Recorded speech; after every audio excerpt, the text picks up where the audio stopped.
Hi, welcome to the Coffee Chat Show here on Buzzing Pattaya, the show where we talk about things that are happening right here, right now, as well as general news, tips, information and advice. Now, I'm delighted to say that Mark is joining me today. How are you doing, my man? Good, man. Good. You're looking good? You're looking good? No. I mean, considering you work really late in the evenings, you're looking fresh. Yeah, no, it's a bit early. A bit early. But no, I usually get up early anyway. So yeah, fair play. Well, now, if you don't know where we are, if you have a look on the map now, we're down here at the Viper Lounge. Now, some of you older guys that have been around the block a few times might remember the number one Agogo. Yes, used to be we are the number one Agogo. Yeah, I think they were more the only one, I think. Yeah, I think the only one Agogo.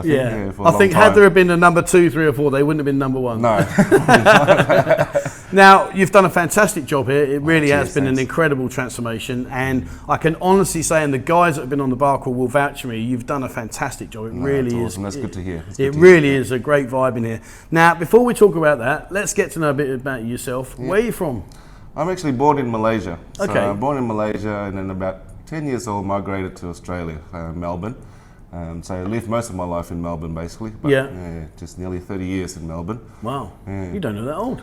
Yeah, no, I'm pretty old. Yeah, it's getting. I mean, you're taller than me, you're better looking than me, and you're younger than me. What's that all about? Yeah, no, I'll get there. A few more years in Pattaya, I'll look older. Trust me, it doesn't take long. So, in Australia, when was the first time you came out here to Thailand? Probably here about 7 years ago, so about 2015 now, I think. Yeah. And what brought you out here? Was it like a lad's holiday, or did you have like work plans, or? No, basically we had an opportunity. Life in Melbourne was getting a bit lame, a bit boring, a bit too bureaucratic in terms. And plus I'm still a little bit young, so I did engineering for a long time, wanted a change in life. I've got 3 older brothers, and basically told my mum I want to keep life interesting, so I don't want to grow up like my brothers, and went overseas. Sorry, brothers, if you're watching this. Sorry, brothers, yeah. Are they jealous? Love you, miss you. Are they jealous now? Yeah, they're a little bit jealous at the moment. I can imagine, because I mean, obviously engineering to being here in the Viper Agogo, I mean, that's a huge difference. It's a little bit of a difference, yes, a lot difference actually. Just did most of the stuff in engineering back home, civil engineering background, more in the infrastructure, a lot in the construction, project management side of things, and I've done quite a lot working all the different parts of engineering, so from councils or I don't know what you call them in some other countries, provinces, offices, government offices, to consultants, and then private development industries as well. So had an opportunity in Phuket, so that's where I started off. That's when I landed on this beautiful country. So you flew straight to Phuket? Flew straight to Phuket, yeah. I had a good offer over there for myself and also my wife as well. My wife's also from Australia. Yes, I have got a wife and I run a Agogo, and she lets me.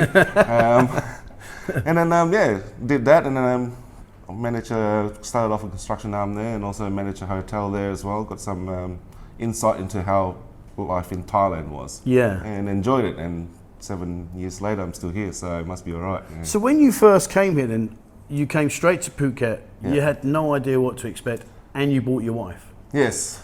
Yeah. I mean, I pressed the reset button back home, sold most of my assets, kept some, and then just said, let's give it a go. And so the first time you and your wife walked down Bangalore Road, I mean, what did you look at each other and think? You must have been thinking happy days. What was she thinking? Yeah, I'm going to kill him later. We probably didn't remember much of Bangalore Road on the first night. I had to go back a few times to make sure it was what it was. Yeah. We loved it actually. Yeah, it was a different culture. Pretty much what we were looking for, excitement, some difference in life, and new experiences. Every day was a new experience, which is what life's about, learning new experiences. Definitely, for sure, yeah. And so, obviously being an engineer and you're dealing with, precision. Yes. Coming out here, there is not really that much precision, is there? No, that's that's one of the first things that we learn, actually. And you've still got your hair. You've done fantastic. I've got my hair. It's slowly changing colour, as you can see. This is just from working in a go-go bar. Just a bit of people management problems, I think. It's something we wanted to do, and then life's about challenges, so we thought we'd take this challenge. We went for it, and then worked hard and find it. And yes, there's a lot of things different to the Western world. Cool, A lot different, and it's something that you got to be patient about and read up about. And the best way we got around it is just to find our own information and make sure we research, and kept ourselves busy doing that, really. Yeah. So when you were in Phuket, how long did you stay there for? We stayed there for almost 4 years. In 4 Phuket. years, Yeah. wow. And then you transitioned up here to Jomtien. Yeah, we came to Jomtien. Yeah, that journey was a little bit unplanned as well, similar Was to it? my So how did that all come about then? COVID hit basically, and Phuket got a bit quiet. And then from Phuket, there's not many places to go, unlike Pattaya. And we said, oh, I want to visit Pattaya. I've never been to Pattaya since I was a young boy. And then my wife knew some people here, so we said, oh, we'll go visit them, which has now become my boss. And yeah, we came here, spent 2 weeks, enjoyed it. Much cheaper than Phuket. Cost of living was great. Yeah. And you know, everything from expat goods and everything is much more available as well and affordable, and the food's much better in variety too compared to Phuket. And then we went back to Phuket, and then 2 weeks later I drove my car back down, filled it back up. We didn't bring anything, because the best thing about Thailand, every condo is furnished. So, Yes, cool, yeah. So we just packed our bags and whatever we had and filled up my fortune and came down and yeah, been here since. And the rest is history, as they say. The rest is history, as they say. So from Phuket beaches to Jomtien, I mean, how does that compare? Oh, Phuket beaches is much nicer, of course. Yeah. Yeah, it's cleaner, definitely more beautiful. But yeah, after we've lived there for about 4 years, it's, you know, you've seen it. But for me, I've seen better beaches as well. I mean, Australia's got beautiful beaches. The water's a bit cold. And I've been to Philippines many times, and Philippines got nice beaches too. But the beach is the beach, and I love it. You know, I'm a beach boy myself, so I like going to the beach. And that's probably why I'm pretty lucky too, you know, if you can afford to live in a beach in Thailand, back home you can't really. Yeah, for sure, yeah. I have to say, in all fairness, like of all the beaches you could have picked, especially over here, Pattaya Beach, here, Naklua, I mean, you have got a good beach here in comparison, but not like the Phuket. No, it's not like the Phuket. But then we got the options. That's the best thing about Pattaya, I suppose. You can go, Hua Hin's not too far in general, Koh Chang, Koh Samet. So I've done a lot of the island tours, and yeah, on the way here as well, even been all the way to Koh Lipe, which is near Malaysia. Oh, yeah, so they do have good beaches, and I mean, the view's spectacular. It's calming. So, Yeah, it's that's beautiful. the main thing, yeah. Absolutely beautiful. So you're here now. Yep. You're not in engineering anymore. No. Well, kind of, I guess, because you are still organising and dealing did with some situations. engineering. Yeah, I did some engineering. I did some engineering for the renovation part of it. So during COVID, so it was about 6 months or 8 months worth. So yeah. So we're here in the Viper Lounge. Gotta say, you've done an incredible job. Cheers, mate. Yeah. I mean, and I'm not just saying that. You know, guys, those of you who remember the #1 Agogo, and I've been in there a few times, and honestly, it was, let's just say it was an interesting visit. To come in here now and to see the transition that you've made, the changes you've made. And also, I think the one thing I like about what you've done more than anything else is that the previous place wasn't working. Yeah. That was an absolute crystal clear. It just wasn't working. It was always empty. And you've not only taken over and revamped it, but you're just doing so well at the moment. I mean, where do you see the key to the successes? I mean, for here, Jomtien, there's a lot of, we got no competition in terms of Agogo at the moment. The closest Agogo is Walking Street. Yeah. From us.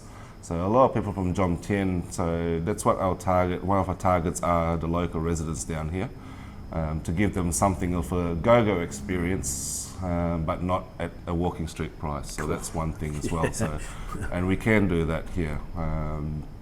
And then the other one as well, we wanted to bring something fresh to Jomtien. It's a lot of open bars, a lot of gentlemen's club bars. They play the old rock, the softer music.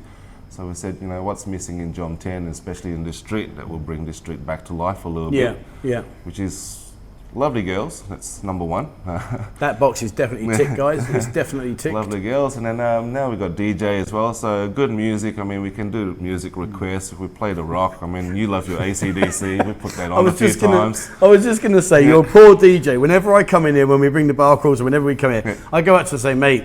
And he's like, oh, AC/DC. And I'm like, yes, please. But he does it. He's a great guy. Yeah, he's a great guy. And then we try and get like the remix AC/DC, you know. So we I wasn't happy about that. Yeah, nah, it's all right. I wasn't happy about that because he lulled me into a sense of false security because he played it and I thought, happy days. I sat down just about to have me drink and I thought, where's that coming from? Like, and he was looking over me, just grinning. I thought, yeah, okay, I'll give you that. I'll give you that. But I mean, inside though, the decor it's a really good spec you've done. Yeah, no, it's a little bit modern. So it's one thing that we wanted. I mean, there's 4 people that was involved in this bar, in the renovation as well. So there's a lot of back and forth. Do we keep the old stage? And of course we didn't. We had to modernise it. And then we fell down. we had to simplify it basically. We tore quite a lot of it, a lot of false ceilings and all that. Gave it a bit of height, and the colour scheme as well. So, and then just a lot of shopping and see what's available out there. A lot of Google to get some ideas as well. Yeah. And then, just put it together. And luckily, I can do 3D modelling on my computer, so we can sort of see what it can look like. That's your engineering background. Yeah, so that's a plus. I hate people like you. I just did the 3D model. I mean, honestly, I'm lucky if mine actually opens. I'm like, oh, that's good. It started today. That's a bonus. A little bit of a computer geek. But yeah, and then it worked out well. And then finding great materials. I mean, Thailand labour and materials are quite cheap and affordable. So you can make it look quite grand, but actually not have a big hole in the bank in terms like that. So it came out really well. No, everyone's pretty happy. Yeah, we're very happy about what it came out to. No, it's very, very good. I've got a question for you then, Mark. So the day that you decided this was going to be your new venture, you went home, you sat down with your lovely wife. Yeah. How in the world did you present that to her to say, right, sweetheart, well, no longer engineering, I'm going to be doing this? No, we're actually all right. I'm very lucky. You're alive. Yeah, I love my wife to death. I mean, to be honest, yeah, I love you. She's just super supportive, you know. She enjoys going to these kind of places with me as well. We share quite similar interests, but we're also opposites in many ways too. But we support each other in these kind of things, and there's a lot of trust involved too. Absolutely, yeah. And yeah, she's been in here a few times, and she's supportive. I mean, we know our boundaries and we know what we can and can't do. I mean, it's the same as every relationship. And for us, work's work, and we just got to make sure we're respectful in that way as well. I mean, I'm respectful to the staff, and hopefully that gets them to respect me back as well. So that's how I like to work. And it worked out well. So I mean, it was quite easy. So basically, I got an offer for managing a go-go bar. What do you think? Yeah, go for it. Awesome. So yeah, I'm still here. Did it go as well as you expected, or were you thinking, oh man, this isn't going to go easy? Oh, it wasn't easy. Yeah, I mean, a lot of people will probably think, managing a go-go bar with 20 gorgeous girls. Yeah. I nearly said other words, but 20 gorgeous girls is a dream job for every man, but it's not. I mean, it's tough work. It's a lot of background work. Every manager, I'm pretty sure they'll vouch for this. There's the people management side of it. Even though if you've got a mama son, you still got to manage mama son, and you still see things differently to the mama son. A lot of behind the scenes. No disrespect to Thai people, but they have a different culture as well that I have to learn. In terms of like the Thai time. So if you don't know what Mark's referring to, Thai time, we have a thing, and there's no time like Thai time. And what we experience, and Mark is saying there, is that they're not the most punctual of people. No, they're not the most punctual of people. Yeah, you said, "Can we please start work at 6 o'clock?" and they turn up at 6:01, and then put their makeup on and eat. So they start work about 6:30 basically. So a lot of training in that sense. And again, just try and get the respects and explain to them. A lot of explaining to do, a lot of reminders as well. But other than that, we've got a great bunch. I must admit, you have got a really good setup here. In terms of when you first were thinking about doing what you're doing, you must have had your own interpretation, your expectations as what to expect when you were doing this job. Yeah. Now you're actually sat in the chair and you're doing the job. Did it differ much to what you was expecting?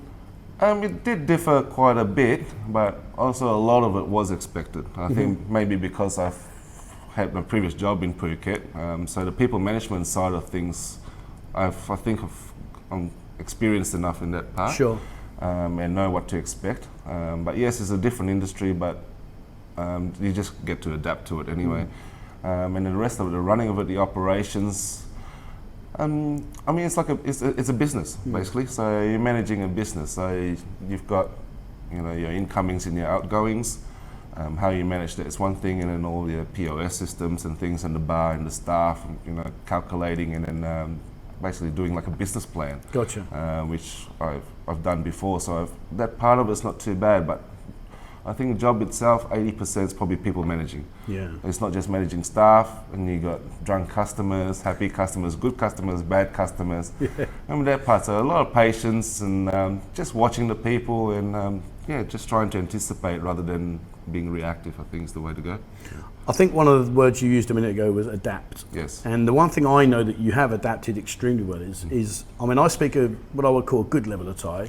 Your Thai is immense. Yeah. I mean, I've heard you talking with the girls, and I mean, I'm okay. I can get by, no dramas. But I was like, whoa, now that's. I mean, how long did that take you to learn? Quite a bit, but I pick up Thai quite quick, I think, because I'm multilingual. I speak quite a few dialects of Chinese. So I speak a lot. I'm pretty fluent in Cantonese and Mandarin. I speak Malay as well, which is similar to Bahasa Indonesia as well, being Malaysian background. I understand a bit of Tagalog, Philippines too. And Thai was, first thing I learnt was the numbers, so I don't get cheated. Okay, yeah. So I don't get cheated at the markets, basically, when I go and try and bargain, when we talk to each other. Yeah. And then just start speaking and just listening to people in the previous jobs, when they tried to translate themselves to English, it was actually harder to understand. Right. So I got them to say, can you please speak Thai? And I'll listen in and I'll try and pick it up. And, with the wonders of Google and also great people that speak Thai, both Thai and English, helping me out, I think that transitioned quite well. So the tones part I think the hardest part about Thai is probably speaking, knowing the tones. Yeah. And because I'm fluent in Chinese, it's a little bit easier for me to pick it up, I think, in terms of pronunciation. So I get away as a Thai person at times, if they don't talk to me too much. Yeah. That's brilliant, fair play. I mean, the girls, one thing you mentioned about is obviously you're here, you're running the show, you're in charge at the end of the day and everything stops with you. With regarding working with the girls, I mean, how challenging has that been? Because obviously there's so many girls here and there's so many mixed emotions and circumstances that can come up over a daily basis. How have you managed to deal with that? I mean, with the girls itself, I mean, you get great girls and then you get, you do get some difficult girls as well, quite challenging girls. So the first thing you got to know is just figure out what their personalities are. And I think many managers will know as well, some girls stick to little groups, they have their own little groups too. For me, it's just trying to encourage that, it's not really a standard go-go bar here for us. We like to have more like a party atmosphere, even for the staff, but to some, with respect as well to the bar. And then just keeping everyone tying together, and a few times I'll jump on and I'll do a silly dance or something with them. I'll drink with them sometimes. I'm champion at paper, scissors, rock at the moment. Oh, fair play. That's an art, because they know that game inside out. Yeah, they know pretty well. Can you beat them at Connect 4? No, we don't have Connect 4. I don't stop it. Yeah. What about Jackpot? Yeah, no, Jackpot I do alright in Jackpot as well, but paper, scissors, rock at the moment. It's my game. It's much easier. So a lot of sang-song in that one. But just getting to know them and just try and get everyone involved, just update, weekly meetings, sometimes even twice a week or something, just updating people, telling them they're doing a good job, a few little changes, how we're going to improve, how our bosses and ourselves as well as trying to improve the bar, what marketing we're doing, and some incentives as well, we're throwing some incentives. I think that's the main way we can do it. I mean, some of the girls probably won't catch on to it. They'll still go shop around. I mean, but that happens. I mean, it's quite a difficult climate at the moment for go-go owners and bar managers. But I think the bunch we've got now, I think they feel quite comfortable. They're happy here. So it's a good vibe in here. I mean, like when we come in there, there's one thing going into a bar that's got a lot of girls. That's cool. That's great. But there's another thing altogether when you go into a bar that's got a good atmosphere and the girls create a better vibe. And I think you've got that here. When we come in here, it just seems to be that like big fun factor, and I like that. I think that's probably what's going to be one of the biggest keys to your success is when you come in and you think, this was really nice, and the girls aren't pushy either. No, they're not. I mean, that's a credit, I suppose, to my two mentors, which is the owners of this bar, my bosses, basically. They're both experienced. They've been here a long time in Pattaya. Both owns bar. One owns the famous Passion. So they've had that, nearly long, a decade worth of experience dealing with girls and getting the party going. So I'm very lucky in that sense where, we have daily contact with my boss. I'm not sure if other people do. He's a great guy, he's a great guy. Yeah, he's brilliant, and then he gives us updates. We know works. And then we try and make the bar work together. So I think that's why I enjoy working here as well. I mean, I've got great support up the top. And then now we've got great support with the staff as well. So it makes it easier. It's starting to run by itself, and it can only get better. That's what we. So if Brian was to say to you, "Come and manage Passion," how do you reckon you'd sell that one to your wife? I probably, you wouldn't get it, would you? No, actually, I like the Viper Bar. Actually, I mean, what a Brian, get out of jail card. What a get out of jail. I like the Viper Bar. Oh, Brian does well at Passion. I mean, Brian makes Passion. Yeah. Basically, everyone knows Brian. He's a brilliant guy. He's a brilliant guy. That's one of the things, one of the skills I'd love to develop, being like Brian, and how he approaches the customers, how he treats the girls as well, and how he actually turns the place around when where it's a bit quiet, or he knows how to read the customers and try and give them what they want. So that's what I'm trying to do down here as well, and I think we're getting there. You're doing a great job. I mean, in terms of opening hours, are you open every day here? What you're opening? Yeah, we're opening every day. At the moment, we're open from 6 till about 12 o'clock legally. Okay. But hopefully in July 1st, when the Gazette hopefully gets announced, we'll probably get a later start of 7 to like 2 o'clock. 2 o'clock, So you'll start at 7? We will start at 7. I mean, the Go-Go is more of a nighttime bar. Especially, I mean, most of the Go-Go's now open at 7, like in LK and Walking Street. So, and then most of our customers do come in at a later night too. So it's only fair, I think, we just open at 7 and then go from there. So you're working in here now. You've done really well. You've got a really good establishment, good reputation. Where and how do you get away and relax? What do you do? I get one day off. Yeah. I mean, that's the beauty of Pattaya. I think that's why we love Pattaya so much more than Phuket, is because we're close to places like Bangkok. We can go to Rayong, you can head down south, head down north, even go into east as well, in the dark side areas, some perfect places to get away. Yeah. Some days I do go, I mean, I have nights off in a go-go bar, and I go to other go-go bars just to meet other managers, I mean, for us, again, it's not a competition kind of thing. Sure, yeah. It's just knowing each other and supporting each other and seeing what the climate's like too. That's what I like to do, and I've met quite a lot of nice managers and my friends now, and I think it's the best way to go, rather than having a dig at each other or saying bad things about each other. There's no point. Yeah. We're all in the same industry. We all try and achieve the same results. See what I feel like doing. Sometimes I'll just want to stay home, and that's it. Yeah, nice. So you've been here a while now. You're pretty well knowledgeable about what goes on here and how to handle it all. Yes. I've got a guy sat there watching on the other side of the world, never ever been out here before. Yeah. And I'm going to say to him, right, when you get here, put your bags down over there, son, and sit down with Mark, and he's going to give you his wisdom of words. What would you say to him? I'll say number 1, subscribe to Buzzing Pattaya. Nice. Just a plug. Damn! He owes me 100 baht for that. No, you agreed 50. Basically, you just got to relax and speak to people. That's the best thing about Pattaya.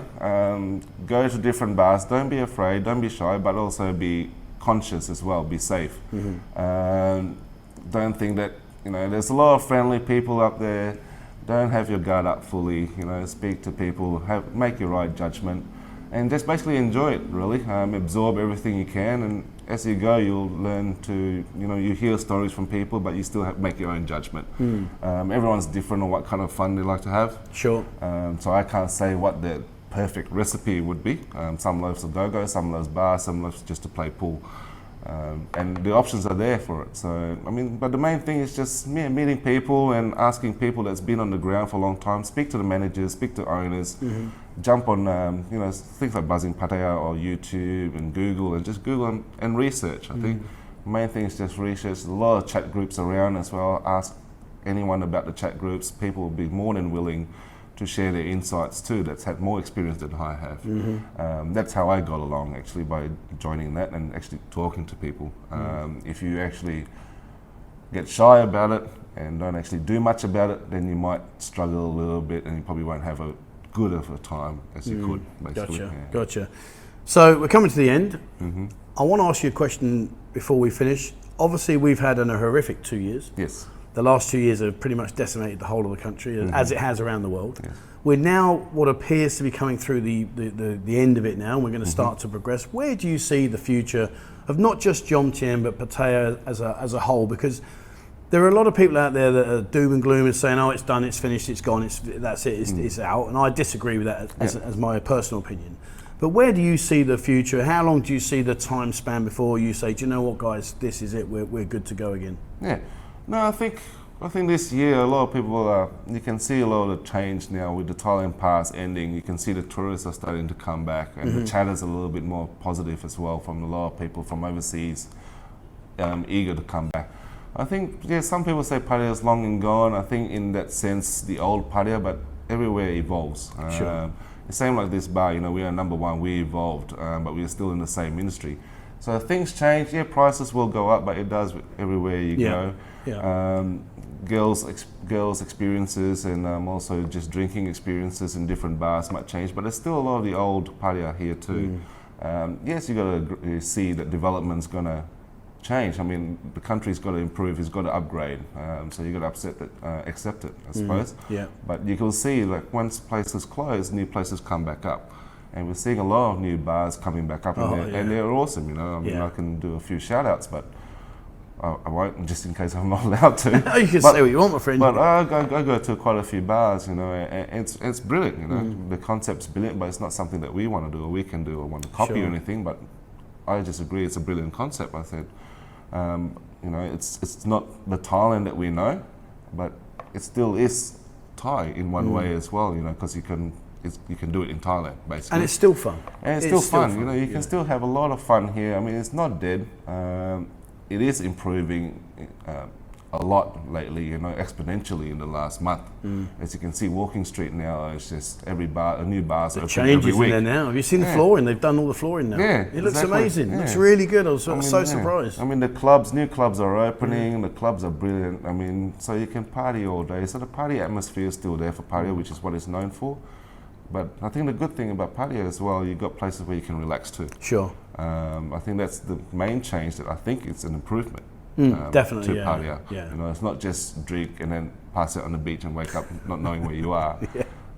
So yeah, it's a holiday destination. I agree, and I think the new owners, new bars coming up is definitely going to put Pattaya back on the map again for sure. There you go, guys. Thank you, Mark. It's been a pleasure talking to you. So that's it for me today, guys. I hope you've enjoyed today's chat. I know I have. And listen, have a look on the map. Come down. Come and speak to Mark. Come and check it out. I can't tell you too much on here, but let me just say you'll have a great time when you come here, and you'll see why he's got a big grin on his face working here. And you get a free wet pussy shot when you come too. Oh my Lord, did you really just say that? Anyway, listen, it's been a pleasure, my friend. Thank you so much indeed. It really has been good. Cheers, and it's been fantastic. I appreciate it. All right, so that's it for me today, guys. I hope you enjoyed the coffee chat show here down at the Viper Lounge in Jomtien. Come down, as I say, you really are in for a good time. That's it from us today, guys. As always, please remember, hit the subscribe button and also the bell icon if you'd like to be notified when I bring out a new video. Check out Discord. I'm going to get Mark on Discord. He's on there. He posts his pictures, updates. You can see every day, daily updates, what's going on here in the city and around us and here in Jomtien. So have a look on there if you haven't already joined. And if you'd like to support the channel, there is a link in the description below. And the membership here starts as little as 89 pence a month. All right, that's it from us. Thank you very much for watching, guys. And as always, please, wherever you are in the world, stay safe.